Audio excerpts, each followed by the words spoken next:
This Jason Wilcox interview for me gives a lot of good insight into what is changing at Manchester United. And I'm going to be honest and upfront and open here. I have been very positive about the changes that Ineos have made, the structure that's been put in place. And now with Jason Wilcox actually coming out and talking and giving an insight into how things work at Manchester United, I'm even more convinced now than I was last year, the year before, that Manchester United are on the right path. Now, you need results on the pitch to make more people convinced.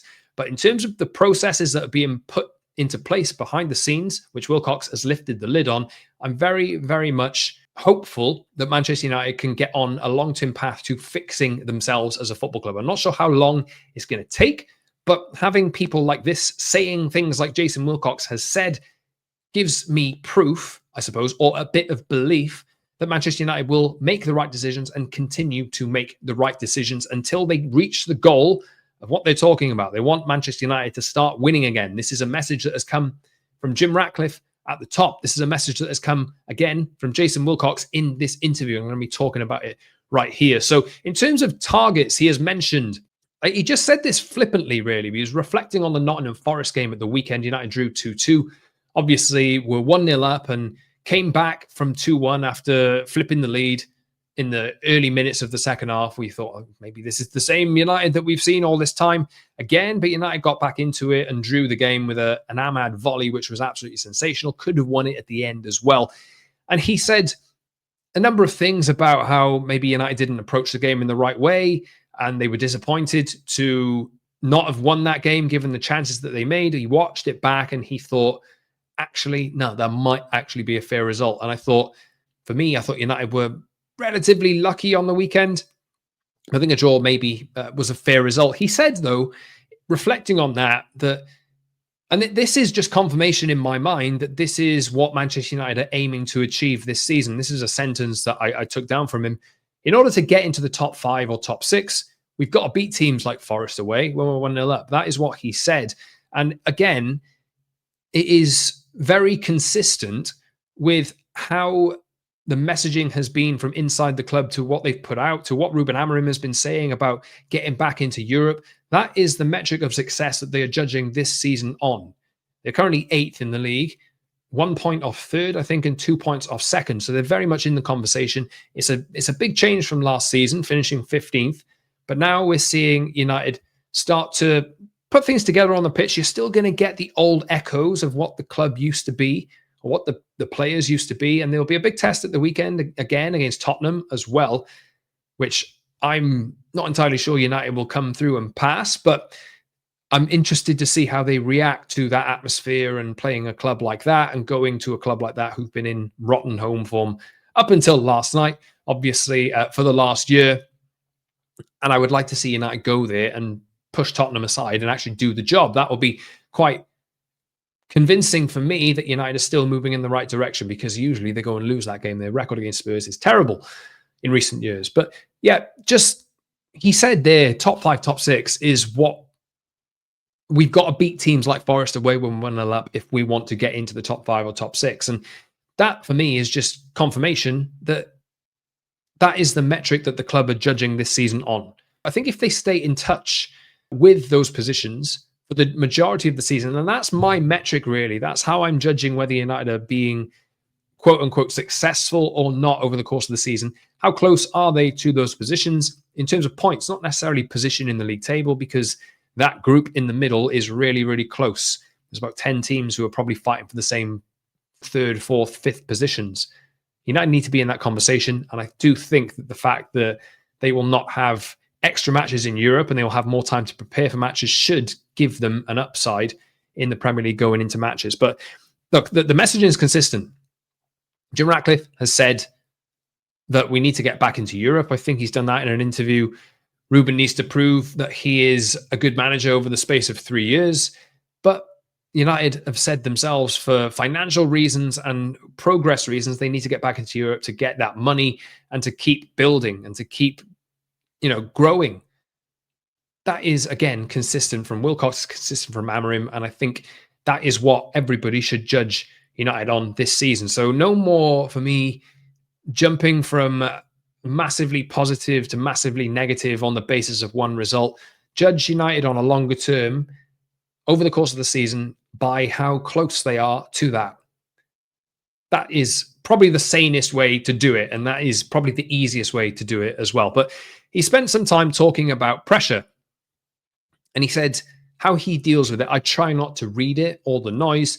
One of the challenges is ignoring all the noise. It's what we signed up for. Pressure is a privilege. It's not going to go away. And as I say, and he said this last week as well in the interview that he did with MUTV, which was very much in line with the never too high, never too low mantra that this podcast preaches as well. I've been saying it for years. Me and Rob have said it for years.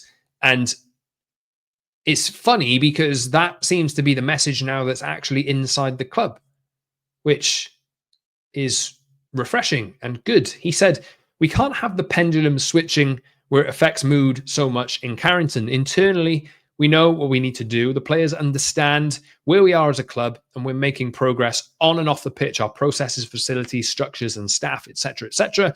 Despite all the noise, we've got to remain calm. We're going to have bumps in the road, and it's important we smooth out the bumps.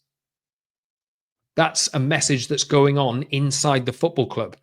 Very important to do that. For fans, very important to also do that as well, because it is no good for anybody if you're overreacting to a defeat or overreacting to a win, thinking that United are going to win the league again. That's not the best way to kind of go about things. That roller coaster is just not useful for anyone. And if you want some boring midline analysis of how to keep on the straight and narrow, you can keep coming back to the Promised Land podcast as well, because I'll always try and do that for you. He said, we're at Man United and everyone wants to know what's happening inside United as well. And that's the reason for the noise, which is true. It is just true. I want to know what's happening inside Man United. I'm really glad that they have done this podcast as well to give an insight into how the club works. But just on Wilcox for a second, we haven't really heard from him all that much publicly until the last couple of weeks. I think he's done bits here and there, but this is an extensive sit down with him where he gives a lot of, lets you peek behind the curtain, let's just say.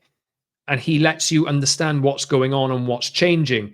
It's been really bad for a number of years to guess what's happening inside United or to have reports coming out about what's happening inside United and for it to be kind of negative all the time. But what I like about this is United are using their own channels to their advantage, and they're putting important people in positions to actually talk and communicate, not through a glorified positive lens all the time. He's very much acknowledging that there are problems that need to be fixed. And that, for me, is refreshing. But I don't think I've been more convinced, really, from now or even over the last few years. I think it's really good that Wilcox is coming out and communicating in the way that he is, because I feel as though I can believe in what they're doing as well. And I've been obviously looking from afar and trying to judge interviews and the way things are changing on where I think the progress is coming from and if there's progress being made. Now you're getting somebody inside the club in a very serious position who is saying the right things. And one of the big lines that he said in this interview was on recruitment. It's not about putting Harlem Globetrotters together. How that one just made alarm bells ring in my head. That is the biggest transition for me. And I know it's been happening already through the signings that they made over the past couple of years. It's not about putting the Harlem Globetrotters together. That is the direct opposite of what Manchester United were back in 2016. The direct opposite. And I think that transfer window at the time is the one I'm thinking of. And the years before that as well, where, as much as I love Gareth Bale, they wanted to sign Gareth Bale from Real Madrid. And because it was, I think that was 2014, right? They wanted to sign Gareth Bale from Real Madrid because it was from Real Madrid. They ended up getting Angel Di Maria. It was all about signing players with massive profiles like Paul Pogba. I liked watching Paul Pogba play for United. I thought he got a raw deal, but he was obviously a very high-profile player with a big story behind him. Zlatan Ibrahimovic, players like that. As well as that window came together and looked, it was never really put together as a team that functioned all together. And that's why those players didn't really succeed in the way that everybody had hoped they had. Lots of talent in that team at the time or in that era, but it never glued together. And he said here, it's not about putting the Harlem Globetrotters together, which is essentially saying we're not trying to build a super team anymore. We're trying to build a team. We're trying to look at what profiles we're missing, try and fill gaps in the team with good profiles, good characters, and address weaknesses which are in our team. That is the approach. And we'll keep going in that direction. And then there's an entire process, an entire structure about how this comes around. I'll talk about that in a second. He went on to say, in the summer, or maybe back last season, we looked at the problems with the team. We realized that there was a real lack of creativity and a lack of goals. We identified that and then went on to say that Brian Mbeumo and Mateus Cunha, as we know already, were targeted because they are Premier League proven plug-and-play signings. I think you can look at them and think positively. But he went on to talk about the other signings that were made over the course of the summer. Sene Lammens and Benjamin Sesko as well talked about the calmness that Sene Lammens brings with him, both on the pitch and off the pitch. Talked about how intelligent the runs are that Benjamin Sesko has been making, referred to as Benji within the club numerous times. But really good that he gave credit to those guys as well, because I think they've made solid starts, despite what Gary Neville might tell you in terms of Sesko. But it is encouraging, I suppose, that there's a group of people now who are in the club that are all working together, that are trying to address the issues that are on the pitch at United. And this is a system which will continually look to improve what is happening in the team for Manchester United as well. He said on Amorim as well, he was very keen to get across that him and Ruben Amorim are quite close and they work really together. And that is in the structural element of this as well. He just wanted to kind of, in terms of the noise, before I move on to that structure bit, he said, Ruben's idea is a lot more flexible than what people give it credit for. And he talked about the game model too. We're building the picture and we'd love to complete the jigsaw of the game model as well. So I think the game model has been referred to as something somewhat mystical since United started talking about it a few months ago. And what it's been questioned, what is the game model?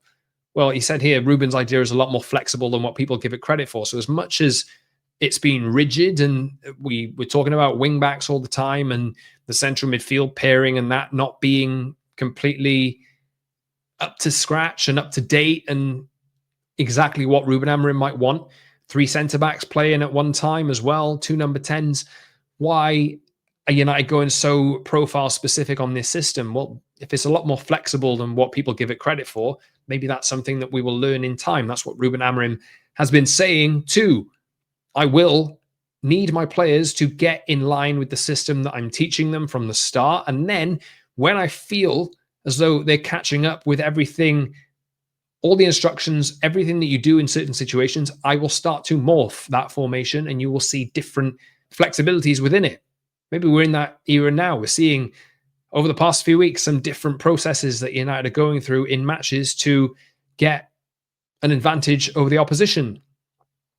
Ruben says in matches all the time as well, we don't always play with the back 3. Sometimes we play with the back 5. Sometimes we play with the back 4. This is just the way that it is. And on yesterday's podcast as well, I referred to how the centre-back moves forward, the central centre-back moves forward from goal kicks and when the goalkeeper's in possession.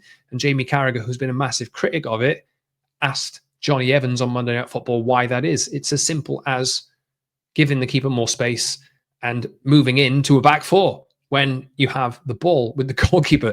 That is as simple as it is.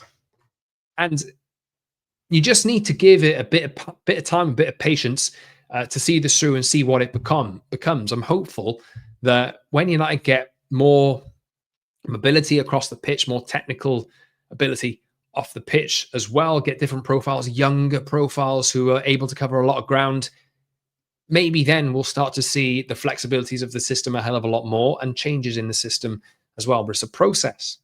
That's what I've been saying for a long time. It's easier to stomach it when you get results, and it's easier to understand where things are going when you get results as well. But let's talk about the structure that Wilcox has been talking about, which is a really important thing for me. He said there's a number of areas that come underneath him: the women's team, the academy, recruitment, operations, and medicine as well. So there's a lot of people who are feeding into him. And Dan Ashworth, if you remember, when he was sporting director, was the how did he say it? The wheel, but there's lots of spokes off the wheel, and he's the central part of that. Wilcox has obviously taken that job over the past few months officially, and Dan Ashworth left the club a few months ago as well. It was a big shock, but Wilcox seems to have stepped into that role and is essentially doing that as well. He also gave real insight into how things work in terms of recruitment at United.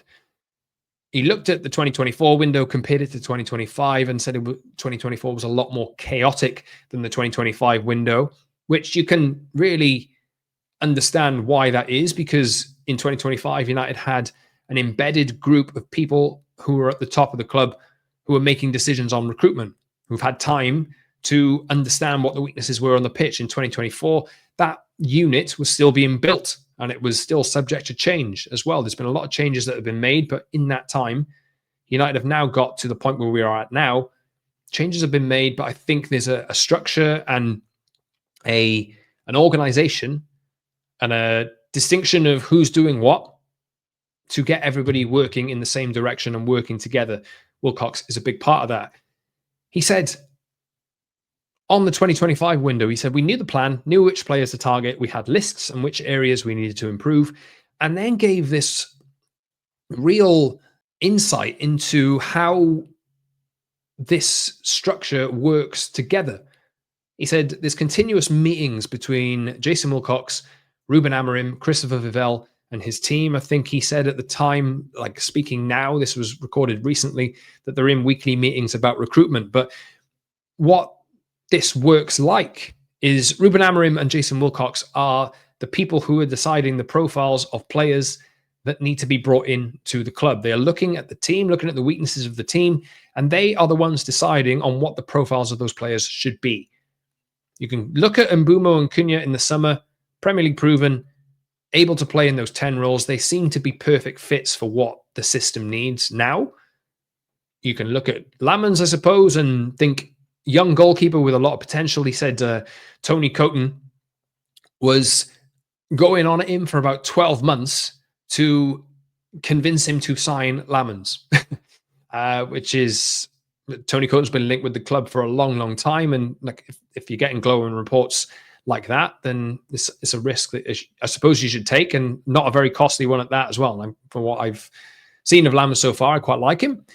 But continuous meetings between Wilcox, Ruben Amorim, Christopher Vivell, and his team. But the profiles are decided by Ruben Amorim and Jason Wilcox, looking at what the team do, looking at them in training, looking at them on the pitch as well. The brief then comes from them on the profiles and what the team needs. That goes into Chris Vivell and his team, and then discussion and debate around profiles commences.